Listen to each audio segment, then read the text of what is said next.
नमस्कार दोस्तों, स्वागत है आपका आज की वीडियो में। आज की वीडियो काफ़ी इम्पोर्टेंट होने वाली है क्योंकि आज का टॉपिक ही ऐसा कुछ है जहां से आपको 5 से 10 नंबर आपके श्योर हो जाते हैं। कोई भी आप टीचिंग एग्ज़ाम दे लीजिए। और सीटेट का तो ये फेवरेट टॉपिक है। टॉपिक है एनसीएफ। यहाँ से हर बार कुछ न कुछ क्वेश्चन हमेशा पूछे जाते हैं, तो इसको अच्छे से समझिएगा और अच्छे से पढ़िएगा। ठीक है।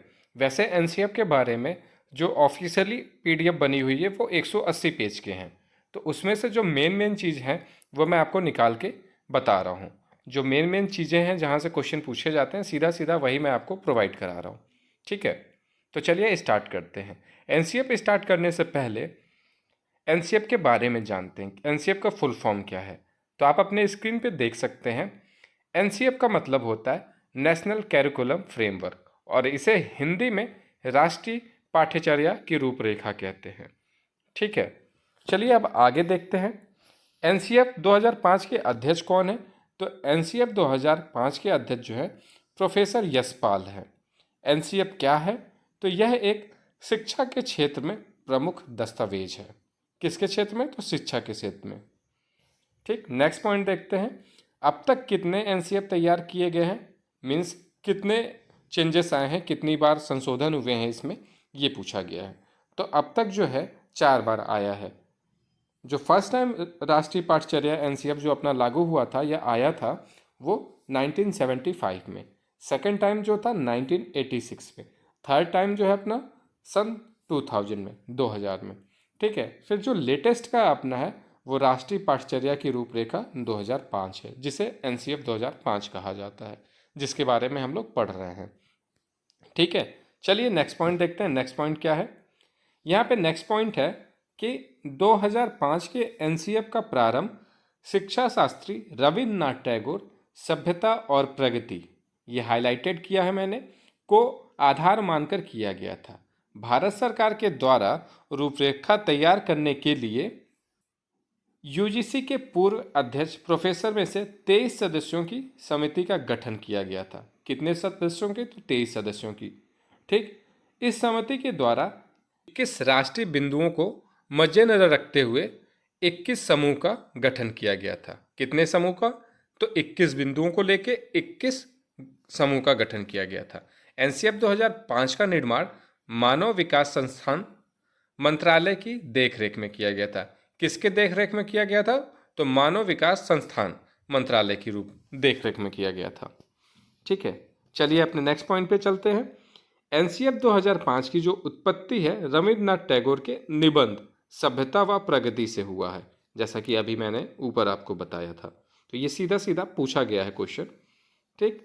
नेक्स्ट पॉइंट है अपना, एनसीएफ 2005 में रूपरेखा के तहत सभी भाषा में एनसीएफ को अनुवाद किया गया है। ठीक है। जो कि अपनी 8वीं अनुसूची में है। एनसीएफ 2005 का जो मुख्य उद्देश्य है वह है जीवन एवं ज्ञान के मध्य की दूरी को कम करना। ठीक है। इस प्रक्रिया में बच्चों को विद्यालय जीवन को बाहरी जीवन से जोड़ना चाहिए। इसमें क्या होता है कि बच्चों को जो है ना सिर्फ किताबी ज्ञान नहीं देना है। किताब की ज्ञान दीजिए, लेकिन उसके साथ उसको उसके डेली लाइफ से जोड़िए, उसके जीवन से जोड़िए, उसके समाज से उसको जोड़िए। तो यही बताया गया है एनसीएफ में कि जो बच्चा है उसको सिर्फ किताबी ज्ञान मत बनाइए, रट्टू तोता मत बनाइए, उसको जो है बाहर के जीवन से जोड़िए, उसके वातावरण से जोड़िए। ये सारी चीज़ें इसमें बताई गई है। ठीक है। एनसीएफ 2005 को प्राथमिक शिक्षा में लागू किया गया था। इस अधिगम प्रक्रिया के माध्यम से विद्यार्थियों को रटने की प्रणाली से मुक्त करना था। जैसा कि अभी मैंने बताया कि रटने पे जोर नहीं देता है एनसीएफ। रटना नहीं है, समझना है, सीखना है, करके देखना है, करके सीखना है। ठीक है। अनुभव करना है, बाहर के वातावरण से जोड़ना है, किताबी ज्ञान बिल्कुल नहीं देना है, बस्ते का भार कम करना। ये सारी चीज़ें एनसीएफ में बताई गई है। ठीक है। ताकि जो बच्चों का होता है ना चहुमुखी विकास हो सके। इसके अलावा शिक्षण अधिगम प्रक्रिया बाल केंद्रित हो। बाल केंद्रित होने का मतलब जो पहले ये होता था ना, शिक्षक अपने हिसाब से बच्चों को पढ़ाया करता था। उसका मन आया, जो मन आया वो पढ़ाया और चला गया। ठीक है। बच्चों के हिसाब से नहीं पढ़ाता। लेकिन यहाँ पे बच्चे के हिसाब से ही आपको पढ़ाना है, बच्चे के हिसाब से चलना, बच्चे की रुचि देखनी है आपको, ना कि आप अपने हिसाब से पढ़ाएंगे। इसलिए यहाँ पे बाल केंद्रित शिक्षा है, बच्चे को बीच में रख के उसके लिए देना है शिक्षा। ठीक है, चलिए नेक्स्ट पॉइंट देखते हैं। नेशनल कैरिकुलम फ्रेमवर्क 2005 का निर्माण एनसीईआरटी द्वारा किया गया है। जो अपना एनसीएफ 2005 है उसका निर्माण किसके द्वारा किया गया? तो उसका निर्माण एनसीईआरटी के द्वारा किया गया है एवं इसको पूर्ण करने का कार्य निदेशक प्रोफेसर कृष्ण कुमार के नेतृत्व में किया गया था। किसके नेतृत्व में किया गया था? तो निदेशक प्रोफेसर कृष्ण कुमार के नेतृत्व में किया गया था, जैसा कि आप स्क्रीन पे देख सकते हैं। इसका प्रमुख लक्ष्य है आत्मज्ञान, अर्थात विद्यार्थियों को अलग अलग अनुभवों का अवसर देकर उन्हें स्वयं ज्ञान की प्राप्ति करनी होती। जैसा कि मैंने अभी बताया कि बच्चों को करके सीखने का मौका दे, उन्हें खुद को अनुभव होने दे। कोई चीज़ वो करते हैं तभी उनको समझ में आएगा, ऐसे देखने से चीज़ें उतनी आसानी से नहीं समझ में आती। जब तक बच्चा कोई चीज़ करे नहीं, उसको खुद से सीखे नहीं, तब तक वो अच्छी तरीके से उसके बारे में जान नहीं सकता। इसलिए इसका जो मुख्य लक्ष्य दिया गया है कि आत्मज्ञान से बच्चों को जोड़ना, वो खुद से सीखे, उसको अवसर दें। ठीक है, चलिए नेक्स्ट पॉइंट देखते हैं। यहाँ पे दिया राष्ट्रीय पाठ्यचर्या की रूपरेखा 2005 के अनुसार हर विद्यार्थी की अपनी क्षमता और कौशल होते हैं। दुनिया का कोई ऐसा दो इंसान या दो बच्चे ऐसे नहीं हैं जिनका सारी चीज़ें सेम हो। उनकी क्षमताएं अलग होंगी, ठीक है, उनके कौशल अलग होंगे, उनकी रुचि अलग होगी, कुछ ना कुछ तो जरूर चेंज होगा। तो हर विद्यार्थी को उसको व्यक्त करने का मौका दें। जैसे क्या होता था पहले के टाइम, शिक्षक जो अपने हिसाब से बच्चों को पढ़ाते थे, बच्चों को बोलने का मौका नहीं देते थे, ठीक है, या उनकी रुचि बिना जाने उन्हें पढ़ाते थे, सिर्फ कोटा पूर्ति करते थे। लेकिन अब ऐसा नहीं है, बच्चे को बच्चे के हिसाब से पढ़ाना है, बच्चे की रुचि जाननी है। और बच्चा अगर कोई चीज़ कह रहा है तो उसको मौका दें, उसको अवसर दें। ऐसा नहीं कि उसको आप डांट के बैठा देंगे, नहीं, उसको मौका देना है। ठीक है, चलिए आगे देखते हैं आगे क्या है। तो दिया हुआ एनसीएफ 2005 का लर्निंग विदाउट बर्डन। एनसीएफ 2005 कहता है लर्निंग विदाउट बर्डन, बस्ते का बोझ जो है कम करता है। ऐसा नहीं कि आप पूरा बैग भर भर के बच्चों को स्कूल भेज रहे हैं, तो किताब और कॉपी भर के भेजने से बच्चों को ज्ञान नहीं होगा। ठीक है, चलिए देखते हैं। पाठ्यक्रम शब्द दो शब्दों से मिलकर बना है, पाठ्य धन क्रम, जिसमें पाठ्य का अर्थ है पढ़ने योग्य सामग्री तथा क्रम का अर्थ है एक निश्चित व्यवस्था, अर्थात पढ़ने योग्य सामग्री की एक निश्चित व्यवस्था ही पाठ्यक्रम है। ठीक है, काफी अच्छा डिफिनीशन है ये।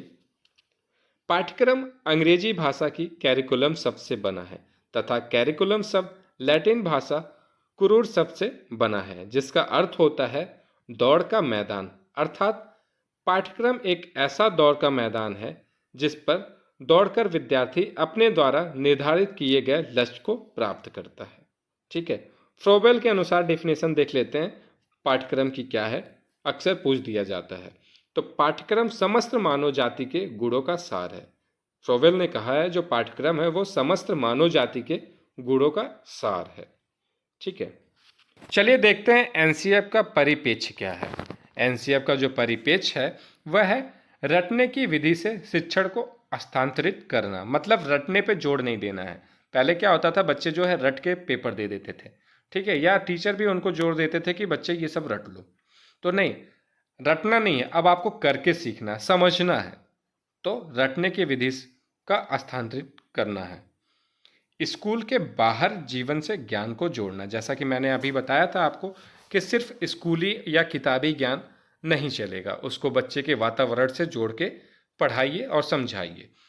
कक्षा सीखने में परीक्षा को एकीकृत करने और इसे और अधिक लचीला बनाने के लिए जो बच्चों के मन में होता है परीक्षाओं को डर को लेके, वो चीज कम करें। ठीक है,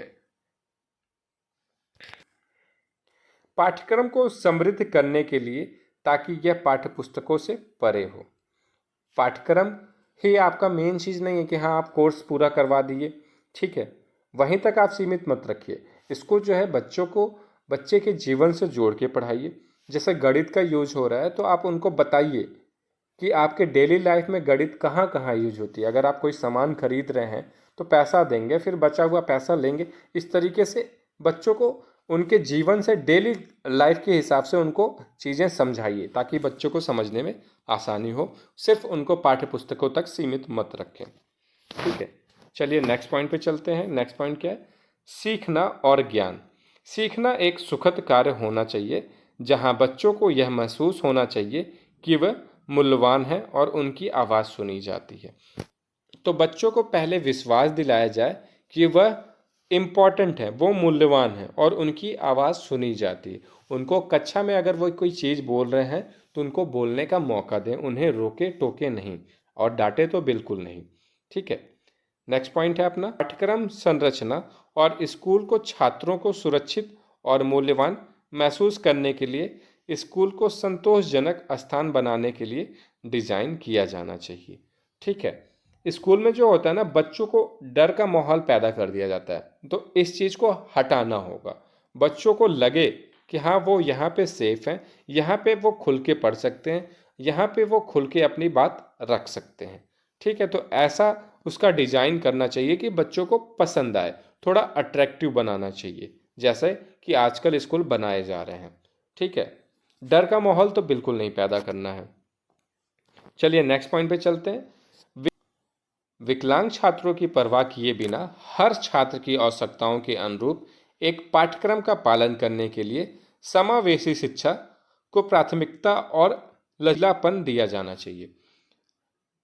तो इसमें यह कह रहा है कि बिना किसी भेदभाव के, बच्चा चाहे विकलांग हो चाहे किसी जाति का हो, ये सब की परवाह किए बिना बच्चों को एक ही कक्षा में पढ़ाया जाए, समावेशी शिक्षा को बढ़ावा दिया जाए।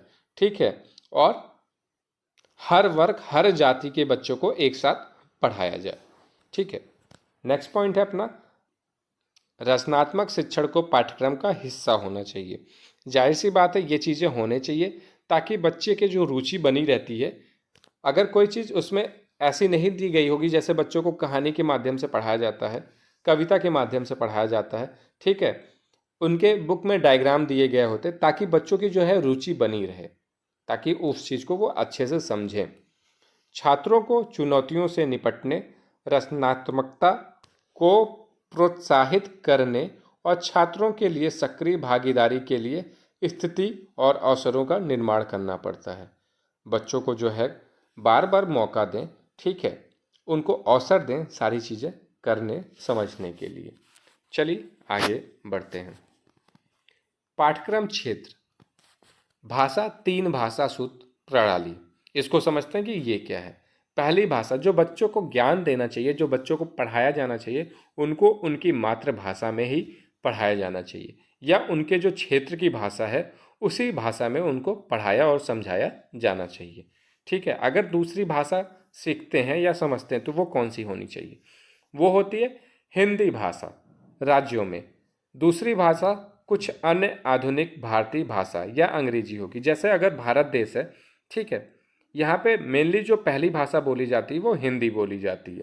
ठीक है, अलग अलग राज्य की अपनी अलग अलग हो सकती है, ठीक है, लेकिन जहाँ पे हिंदी है वहाँ पे जो दूसरी भाषा है, जैसे कि गैर हिंदी भाषा, जैसे कि हम अंग्रेजी सीख सकते हैं दूसरी भाषा के रूप में। ठीक है, यहाँ पे जैसे दिया हुआ अंग्रेजी होगी। गैर हिंदी भाषी राज्यों में दूसरी भाषा हिंदी या अंग्रेजी होगी। ठीक है, चाहे आपकी हिंदी हो जाए, पहले तो आपकी मातृभाषा होगी पहली भाषा, तो दूसरी भाषा के रूप में हम हिंदी या अंग्रेजी चुन सकते हैं। ठीक है, तीसरी जो भाषा है वो हिंदी भाषी राज्यों में तीसरी भाषा अंग्रेजी या एक आधुनिक भारतीय भाषा होगी। अंग्रेजी के सिवा कोई और आप भाषा रख सकते हैं जो आपको सीखना हो। ठीक है, तो ये 3 भाषा के बारे में बताया गया कि आपकी पहली भाषा शिक्षा किस भाषा में देनी चाहिए, बच्चों को पढ़ाया किस भाषा में जाना चाहिए, तो पहले तो उनकी मातृभाषा में देनी चाहिए। दूसरी, अगर कोई वो लैंग्वेज सीखते हैं तो या तो वो हिंदी सीखें, ठीक है, अपने स्टेट अपने राज्य के हिसाब से, या इंग्लिश सीखें। ठीक है, तीसरी आप कोई अल्टरनेट जिसको आप जानने में रुचि रखते हैं। ठीक है, चलिए नेक्स्ट पॉइंट पे चलते हैं। नेक्स्ट पॉइंट अपना क्या है उसको समझते हैं। जैसे गणित सीखने पे जोर, यह है कि सभी छात्र गणित सीखने की आवश्यकता को जानें। जैसे गणित जो है वो सभी छात्र जाने, उसकी आवश्यकता क्या है उसको समझें। जैसे कि ये आपके डेली लाइफ में यूज होता है, कोई सामान लेते हैं तो आप एक क्वांटिटी में लेते हैं, ठीक है, उसके लिए आप पैसे देते हैं, लेन देन करते हैं, तो बिना गणित के ये चीज़ें संभव नहीं है। तो बच्चों को उसके जीवन से, उसके वातावरण से जोड़ के पढ़ाना चाहिए और उनको बताना चाहिए कि मैथ जो है आपके जीवन में कितना इम्पोर्टेंट रखता है। ठीक है, नेक्स्ट पॉइंट आता है अपना विज्ञान, उसको समझते हैं, साइंस। शिक्षण को विज्ञान के उद्देश्यों और सिद्धांतों और इसके अनुप्रयोग को सीखना है, जो कि संज्ञात्मक विकास के चरण के अनुरूप है। ठीक है, तो ये विज्ञान की जो उपयोगिता है, ठीक है, इम्पॉर्टेंस है, उसके बारे में बताया है। फिर आते हैं सामाजिक विज्ञान को। सामाजिक विज्ञान समझते हैं, इसमें क्या बताया है उसको देखते हैं। सामाजिक विज्ञान एक विषय स्कूलों में शामिल है ताकि छात्रों को उनकी रुचि और योग्यताओं का पता लगाने के लिए उपयुक्त विश्वविद्यालय पाठ्यक्रम और या कैरियर चुनने में सहायता मिलती है। ठीक है, तो सामाजिक विज्ञान जो होती है वो बच्चों की रुचि या उनकी योग्यता पता लगाने में मदद करता है, ठीक है, और उनको अपने कैरियर चुनने में सहायता मिलती है। ठीक, चलिए नेक्स्ट पॉइंट क्या है उसको समझते हैं। स्वास्थ्य और शारीरिक शिक्षा। बच्चों में स्वास्थ्य, बीमारी, दुर्घटनाओं और शारीरिक फिटनेस की एक एकीकृत और समग्र समझ प्रदान करने के लिए सैद्धांतिक और व्यवहारिक जानकारी प्रदान करता है। जो स्वास्थ्य और शारीरिक शिक्षा है वो बच्चों को स्वास्थ्य, बीमारी, दुर्घटनाओं और शारीरिक फिटनेस, ये सारी चीज़ें जानकारी देने के लिए होती है। चलिए नेक्स्ट पॉइंट चलते हैं, जो कंप्यूटर है। कंप्यूटर की उपयोगिता तो सभी को मालूम है। आज कंप्यूटर के बिना सब कुछ अधूरा अधूरा सा है। स्कूलों में कंप्यूटर का परिचय परिणाम और कौशल सेट के एक पूर्व निर्धारित सेट से आगे बढ़ाना है, जो छात्रों को 16 व्याख्यात्मक तर्क और अन्य उच्च क्रम कौशल को विकसित करने में क्षमता बनाता है। आज जो है कंप्यूटर के बिना सारी चीज़ें अधूरी सी है। कंप्यूटर आज इंसान की हर चीज़ को जो है काफ़ी इजी वे में कर देता है और जल्दी करता है। तो उसकी कंप्यूटर की उपयोगिता भी इसमें बच्चों को बताना है। ठीक है, कला शिक्षा। कला शिक्षा क्या है उसको समझते हैं। स्कूलों में कला शिक्षा को शामिल करने का उद्देश्य छात्रों को व्यक्तित्व और मानसिक स्वास्थ्य के पूर्ण विकास के लिए सांस्कृतिक विरासत की सराहना करना है और एक दूसरे के काम के लिए सम्मान विकसित करना और पर्यावरण से जुड़ना है। जैसे कि इसमें दिया हुआ है कि सांस्कृतिक विरासत की सराहना करना, एक दूसरे के काम के लिए सम्मान पैदा करना, ठीक है, और इससे इंसान जो है पर्यावरण से जुड़ा रहता है। ठीक है, चलिए नेक्स्ट पॉइंट चलते हैं, अपना क्या है। स्कूल और कक्षा का वातावरण के बारे में बात किया गया है, तो वो कैसा होना चाहिए, आइए उसको देखते हैं। यहाँ पे दिया गया है कि बुनियादी ढांचे, पर्याप्त प्रकाश और वेंटिलेशन, मतलब कि अच्छी रोशनी होनी चाहिए क्लास में और अच्छा वेंटिलेशन होना चाहिए। छात्र शिक्षक अनुपात होना चाहिए। स्वच्छता और सुरक्षित वातावरण के संदर्भ में छात्रों के लिए भौतिक वातावरण का अनुकूल बनाए रखना होना, पेड़ पौधे लगे हों, हरियाली हो, ठीक है, अच्छा सा वेंटिलेशन होता रहे, शोर शराबा कम हो, ऐसी जगह पे विद्यालय होने चाहिए। ठीक है, चलिए नेक्स्ट पॉइंट चलते हैं, इसमें क्या दिया गया नेक्स्ट पॉइंट को समझते हैं। एनसीएफ ने शिक्षा प्रणाली में सुधार लाने के लिए एक ऐसे पाठ्यक्रम के बारे में लाने का लक्ष्य रखा है जो शिक्षार्थी केंद्रित है, एक लचीला प्रक्रिया है, मतलब बच्चे को ध्यान में रख के उसके लिए बनाया गया हो। ठीक है, बच्चों की रुचि किस में है, ये सारी चीज़ें जान के बच्चों को केंद्र में रख के उसके लिए पाठ्यक्रम तैयार किया गया है। ठीक, चलिए अब इसका परिपेक्ष्य देखते हैं, परिपेक्ष्य क्या है उसको समझते हैं। वर्ष 1986 में राष्ट्रीय शिक्षा नीति 1986 के अनुसार सभी को शिक्षा में समान अवसर प्रदान करने की बात कही गई है। शिक्षा प्रदान करने का माध्यम मातृभाषा और क्षेत्रीय भाषा को बनाया गया है। शिक्षा को प्राथमिक शिक्षा, उच्च प्राथमिक शिक्षा, माध्यमिक शिक्षा, उच्च माध्यमिक शिक्षा एवं उच्च शिक्षा में विभाजित कर दिया गया है।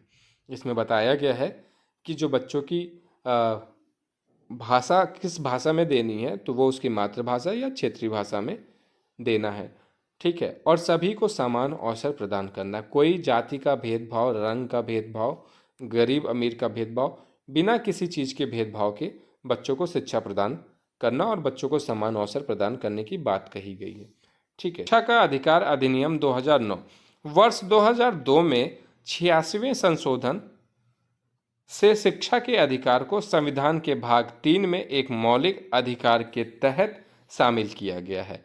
इसे अनुच्छेद 21A के अंतर्गत शामिल किया गया, जिसमें 6 से 14 वर्ष के बच्चों के लिए शिक्षा की आधिकारिक एक मौलिक अधिकार बना दिया गया है। और इसमें जो है बच्चों को 6 से 14 साल के बच्चों को निःशुल्क शिक्षा प्रदान की जाती है। ठीक है।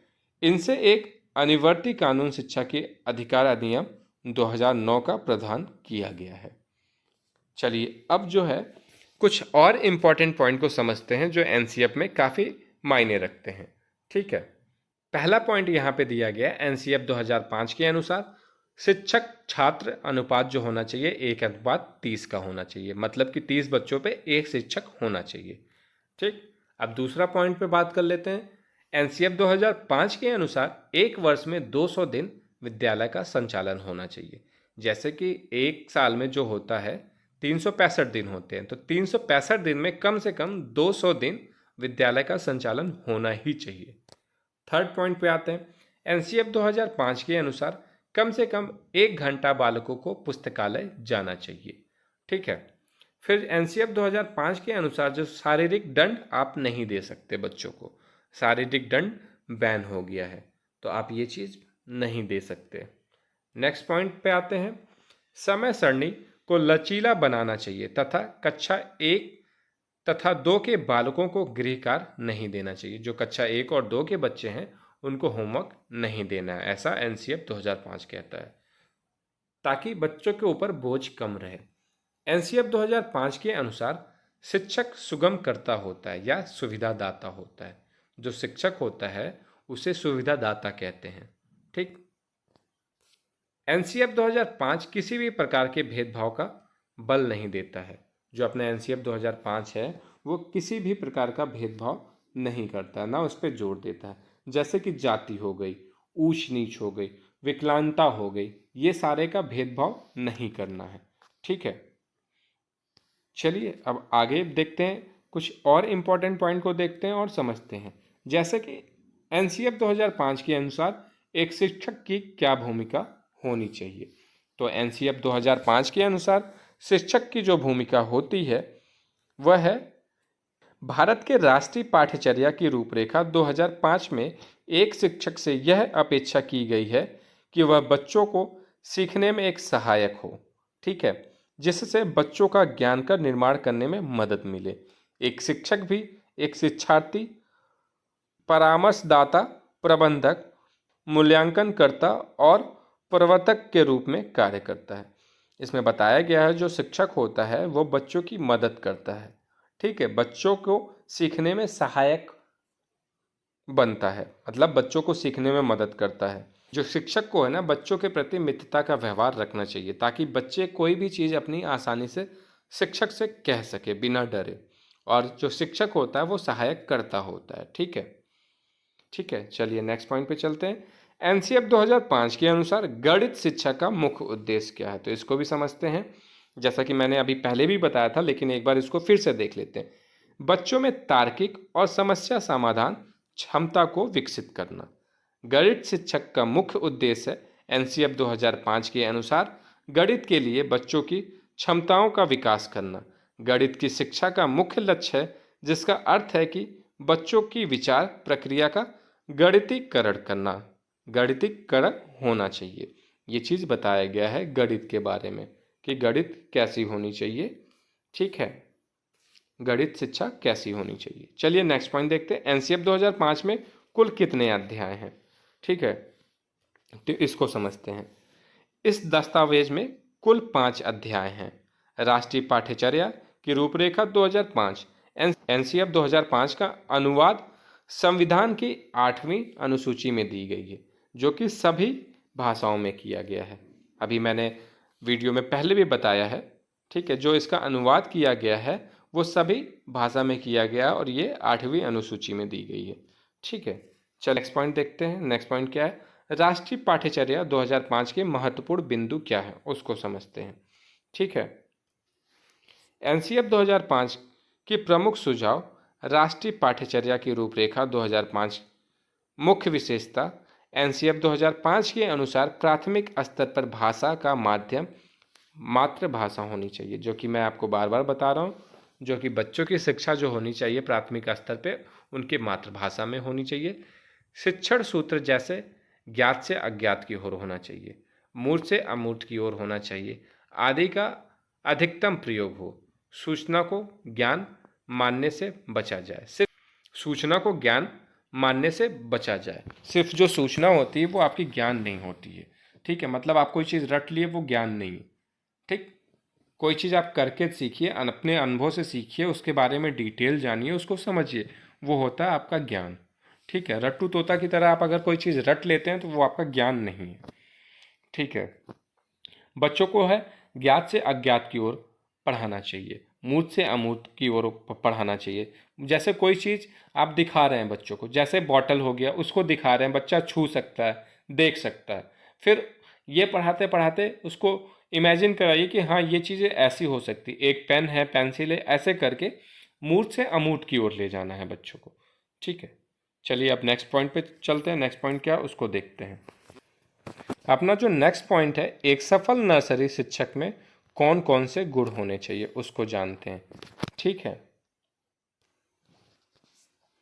जिससे विद्यार्थी इन सभी क्षेत्र में सफलतापूर्वक कार्य कर सके। एक अच्छे शिक्षक में धैर्य का गुण होना आवश्यक है। छात्रों के प्रश्न पूछने पर उसे उखड़ना नहीं चाहिए या गुस्सा नहीं होना चाहिए। व्यवसाय के प्रति रुचि निष्ठा रखनी चाहिए। विषय का पूर्ण ज्ञान होना चाहिए। शिक्षण विधियों का प्रयोग करे, ठीक है। सहायक सामग्री का प्रयोग करे। मनोविज्ञान का उसे ज्ञान हो, ताकि वो बच्चे के मन में क्या चल रहा है, बच्चा क्या कहना चाहता है, बच्चे के मन के बारे में समझ सके, उसके पास ज्ञान होना चाहिए, ठीक है। चलिए नेक्स्ट पॉइंट चलते हैं। नेक्स्ट पॉइंट क्या है, एनसीएफ 2005 के मूल सिद्धांत क्या है उसको समझते हैं, ठीक है। एनसीएफ 2005 का जो मूल सिद्धांत है उसको देखते हैं कि वो क्या कह रहा है, ठीक है। पहला जो है, ज्ञान को स्कूल से बाहर के जीवन से जोड़ना। जैसा मैंने हमेशा कहा है कि जो बच्चों को पढ़ाना चाहिए सिर्फ किताबी ज्ञान तक उसको सीमित नहीं करना चाहिए। कोई भी चीज़ पढ़ाए, उसे समझाएं तो उसके डेली लाइफ से उसको जोड़ के पढ़ाएं, ठीक है। उसके जीवन से जोड़ के पढ़ाएं, उसको समाज से जोड़ के पढ़ाएं। पहला पॉइंट ये कहता है। दूसरा पॉइंट है, यह सुनिश्चित करना कि सीखना रटने के तरीकों से बदल जाए। मतलब जो बच्चा सीखता है या रटता है तो रटने पे ही ना रहे, ठीक है। बच्चा उसको सीखे, समझे, जाने, ना कि सिर्फ रटे, ठीक है। रटने का तरीका बदल जाए, वो सीखने में परिवर्तित हो जाए। चलिए थर्ड पॉइंट समझते हैं। थर्ड पॉइंट क्या है उसको देखते हैं। पाठ्यक्रम को समृद्ध करना, ताकि यह पाठ्य पुस्तकों से आगे निकल जाए, ठीक है। चौथा पॉइंट जो है अपना उसको देखते हैं, वो क्या कह रहा है उसको समझते हैं। परीक्षाओं को अधिक लचीला बनाना और उन्हें कक्षा के जीवन के साथ एकीकृत करना। मतलब जो परीक्षा होती है लचीला थोड़ा बनाए। अब ऐसा नहीं है कि क्लास फोर्थ के बच्चों को आप क्लास सिक्स का क्वेश्चन दे दें, ठीक है। तो परीक्षा को थोड़ा लचीला बनाएं, ठीक, और उन्हें कक्षा के जीवन के साथ एकीकृत करें। बच्चों को अच्छे से समझाएं, ऐसा माहौल रहे, ठीक है, कि बच्चा उस चीज़ को समझे, जाने, उसके अंदर डर की भावना को ख़त्म किया जाए, ठीक है, और उसे बोलने का मौका दिया जाए। एनसीएफ बार बार इस चीज़ पे जोर देता है। चलिए अब जानते हैं शिक्षा के तीन प्रमुख अंग क्या क्या हैं, इसको समझते हैं। शिक्षा के जो तीन प्रमुख अंग हैं, ऐसी स्थिति में यदि शिक्षा की प्रक्रिया में पाठ्यक्रम को सम्मिलित कर लिया जाए तो हम शिक्षा को द्विमुखी प्रक्रिया ना कहकर तीन मुखी प्रक्रिया मानेंगे, जिसका तीन अंग होता है वो समझाता हूँ मैं आपको। पहला जो होता है वो शिक्षक होता है, दूसरा बालक, तथा जो तीसरा होता है वो हमारा पाठ्यक्रम होता है। यहाँ से एक क्वेश्चन फिक्स रहता है, ठीक है, ये बार बार पूछ लेता है। इन्हीं तीन अंगों की पारस्परिक क्रिया में ही शिक्षा निहित है, ठीक है। तो ये शिक्षा के तीन अंग था, ठीक। तो ये एनसीएफ का लास्ट पॉइंट था। तो ये शिक्षा के तीन प्रमुख अंग थे जो मैंने आपको बताए हैं, और ये एनसीएफ का आपका लास्ट पॉइंट था, ठीक है। अगर आपको कोई चीज़ ना समझ में आ रही हो तो आप कमेंट में मेंशन कर दीजिएगा, मैं आपको उसको समझा दूंगा।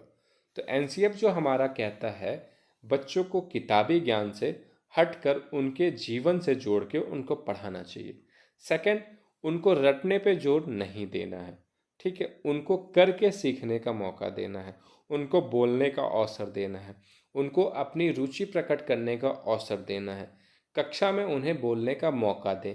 ये सारी चीज़ें जो है एनसीएफ कहता है। बच्चों को दंड नहीं देना है, बच्चों को डांटना मारना पीटना नहीं है।